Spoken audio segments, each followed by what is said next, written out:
신앙과 과학, 이 두 단어를 들으면 어떤 생각이 드시나요? 뭔가 물과 기름처럼 절대 섞일 수 없는 그런 느낌 아닌가요? 믿음과 증거, 이 둘 사이에 끝나지 않는 싸움. 많은 분들이 이 둘은 영원히 화해할 수 없다고 생각하죠. 하지만 정말 그럴까요? 오늘은 이 아주 오래된 질문에 대해서 우리가 미처 생각하지 못했던 흥미로운 관점을 한번 제대로 파헤쳐 보겠습니다. 네, 사실 그렇죠. 과학이 이렇게 눈부시게 발전하다 보니까 왠지 신앙은 좀 낡은 것처럼 느껴지기도 하고요. 그래서 꼭 둘 중에 하나를 선택해야만 할 것 같은 그런 압박감을 느낄 때가 많습니다. 그런데 말이죠. 만약에 이 대결 구도 자체가 처음부터 잘못된 프레임이었다면 어떨까요? 카톨릭 교회의 가르침은요, 이 관계를 완전히 다른 시각에서 바라봅니다. 갈등이 아니라 조화의 관점에서 말이죠. 자, 그럼 겉으로만 보이는 이 갈등을 푸는 첫 번째 열쇠는 어디에 있을까요? 바로 시작점, 그러니까 기원을 살펴보는 데 있습니다. 신앙과 과학이 과연 어디에서부터 출발했는지 알게 되면 이 둘의 진짜 관계가 보이기 시작합니다. 이 관점의 핵심은 아주 간단하면서도 굉장히 대담하고 명쾌합니다. 뭐냐면요, 우리가 믿는 신앙과 우리가 세상을 탐구하고 이해하는 능력인 이성, 이 둘 모두가 단 하나의 근원, 바로 하느님에게서 나왔다는 겁니다. 자, 한번 생각해 보세요. 만약 출발점이 같다면 그 두 길이 서로를 완전히 부정하고 등 돌리는 게 과연 가능할까요? 논리적으로 말이 안 되죠. 이걸 이렇게 비유하면 정말 멋진데요. 마치 하느님께서 우리 인간에게 두 종류의 빛을 주신 것과 같아요. 첫 번째 빛은 바로 이성이라는 빛입니다.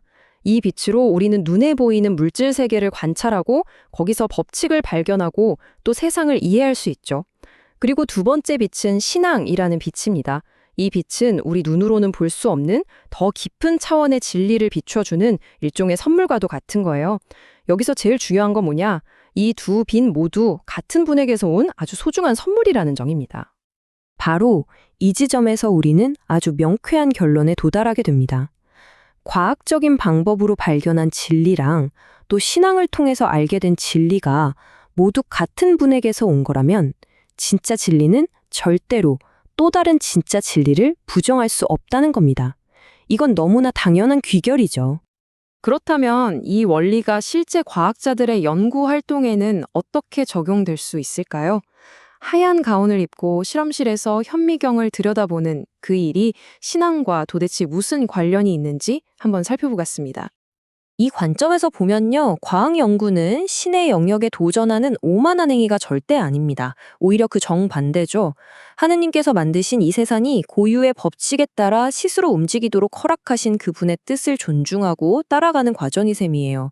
그렇기 때문에 진심으로 또 겸손한 마음으로 진리를 찾는 과학자는 본인이 신앙을 가졌던 안 가졌던 상관없이 결국 모든 진리의 근원이신 하느님의 손길에 이끌리고 있다고 볼 수 있는 겁니다.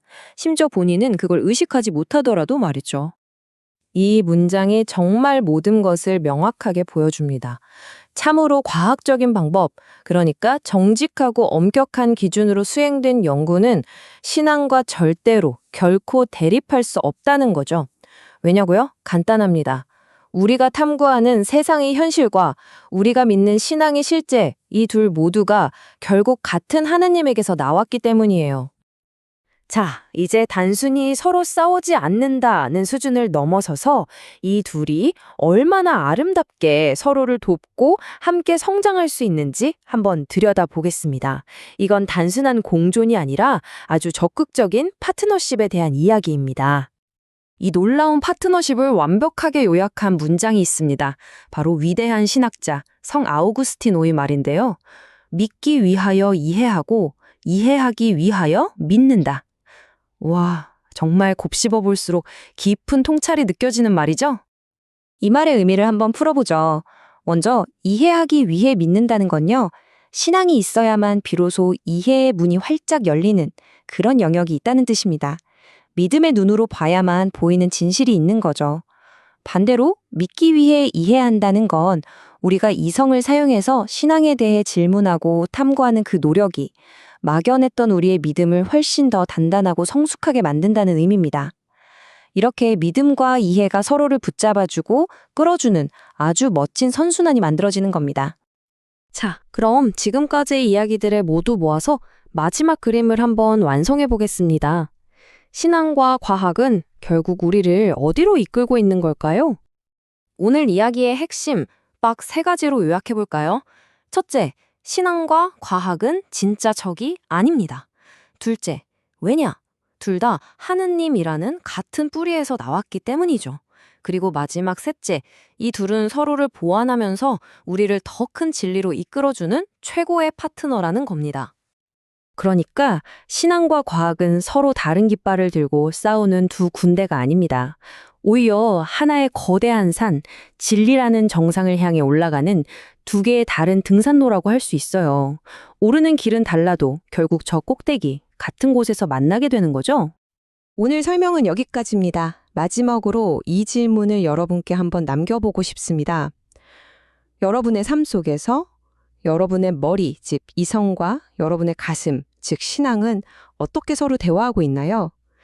이 둘이 어떻게 서로를 더 깊고 풍요롭게 만들어줄 수 있을지 한 번쯤 생각해 보시는 건 어떨까요?